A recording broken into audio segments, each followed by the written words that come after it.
I'm Not for Business. We say hello to Kate Moody. I was reading yesterday how because of Donald Trump's tax cuts, more and more people, more and more rich people are buying luxury cars. Of course, you've got news of a different sort for us. Yeah, because there are more problems, of course, than just those related to Donald Trump. Jaguar, Land Rover, and Ford have both confirmed that they'll cut thousands of jobs in the UK and Europe, respectively. Both auto giants cited difficult conditions and uncertainty in the industry as it transitions away from traditional fuel and petrol engines. Jaguar has also issued sharp warnings about the consequences of a no-deal or hard Brexit. Its representatives will be meeting with the British government next week to discuss the possible fallout. Yana Lee has the story. A rocky start to the new year for Europe's auto industry. Jaguar Land Rover will slash 4,500 jobs in the UK. That's around 10% of its local workforce. The layoffs are a part of a wider cost-cutting effort. We are taking decisive action to help deliver long-term growth in the face of multiple geopolitical and regulatory disruptions, as well as technology challenges facing the automotive industry. The main reasons behind the restructuring plans: a downturn in Chinese sales, a slump in European demand for diesel, and uncertainty over Brexit. The British-based Indian-owned company isn't the only one to announce it'll streamline operations in Europe. US giant Ford, too, says it'll cut thousands of jobs. Currently, the car maker employs 53,000 people in the region. The company hasn't yet announced just how many people will be made redundant. The regional director also warned that there could be significant layoffs at its 2 UK sites if there's a no-deal Brexit. Turning their attention and their money towards electric and self-driving vehicles, car makers are overhauling their operations in Europe in a bid to stay competitive. In 2017, Ford's historical rival, General Motors, exited the market after 2 decades of losses, selling its operations to the PSA Group. Let's check in on the day's trading action now. The car sector dragged down trade on the major European indices. CAC 40 closing slightly in the red there.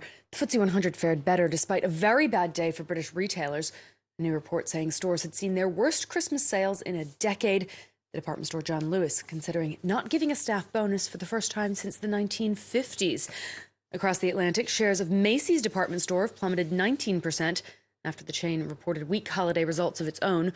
Wall Street still managing to stay just above the flat line, though, as investors look ahead to fourth quarter earnings season set to kick off next week, and they take in broadly positive reports from the US and China's 3 days of trade talks. The European Commission is to investigate Nike's tax affairs. EU authorities will be looking into revelations from the Paradise Papers about the sportswear brand's tax arrangements in the Netherlands. Competition Commissioner Margrethe Vestager will in particular be looking into whether a series of Dutch tax agreements gave the company an unfair advantage over its competitors. The 5 deals have allowed Nike to dramatically reduce its taxable income since 2006.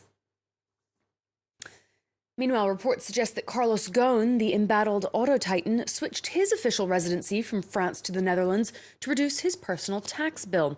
The French paper Libération published the story, which has sparked anger among union workers at the Renault car maker. Ghosn has been under arrest in Japan since November, accused of financial misconduct, including underreporting his income there. Charges he denies. His lawyers say he's now fallen ill after 7 weeks in prison, and interrogations were halted this Thursday. While his legal battle continues, Nissan reaffirmed its commitment to the alliance with Renault, while the French company's executive board is meeting this Thursday to discuss Ghosn's future at the head of the alliance. Finally, the Chinese government says it has offered a permanent residence status to Elon Musk. The founder and CEO of Tesla has been in China this week to oversee the opening of the electric car maker's first factory outside the U.S. During a meeting with the Chinese premier, he was quoted as saying he loved the country and wanted to come more often. Li Keqiang then offered Musk the equivalent of a green card. That's a visa that's notoriously difficult to acquire in China. State media says the total number of foreigners with permanent residency in China crossed 10,000 in 2016, while in the U.S., by contrast, 1 million people gained that status last year alone, possibly raising a question of special treatment there for Elon Musk, I'd say. All right, many thanks for that, Kate Moody. We'll have more